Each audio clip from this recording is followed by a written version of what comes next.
Kattakampal service സഹകരണ ബാങ്കിന്റെ നേതൃത്വത്തിൽ ഓണത്തോടനുബന്ധിച്ച് നടത്തുന്ന നേന്ത്രക്കായ വിപണന മേളയിൽ ഉദ്ഘാടനം കുന്നംകുളം കാർഷിക ഗ്രാമവികസന ബാങ്ക് പ്രസിഡന്റ് ജോസഫ് ചാലിശ്ശേരി നിർവഹിച്ചു.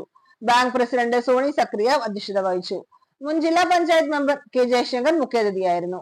Bank vice president Janardhan Adhikarath സ്വാഗതം ആശംസിച്ച ചടങ്ങിൽ ബാങ്ക് ഭരണസമിതി അംഗങ്ങളായ K Azeez, T K Prahladan, Biju Vazhappally, T A Velayudhan, C I Mariyamma, Umadevi Kandampully, Lakshmi Panokkil, Sandhya Shibu, മുൻ ബാങ്ക് പ്രസിഡന്റുമാരായ ബിജോയ് പി തോലസ്, ശശിധരൻ കണ്ടംപുള്ളി, മുൻ ഭരണസമിതി അംഗം K V Manikandan, Vasu Kanjirathingal, bank secretary M S Manikandan, bank മാനേജർമാരായ K Vijayakumar, M A Abdul Rasheed എന്നിവർ പ്രസംഗിച്ചു.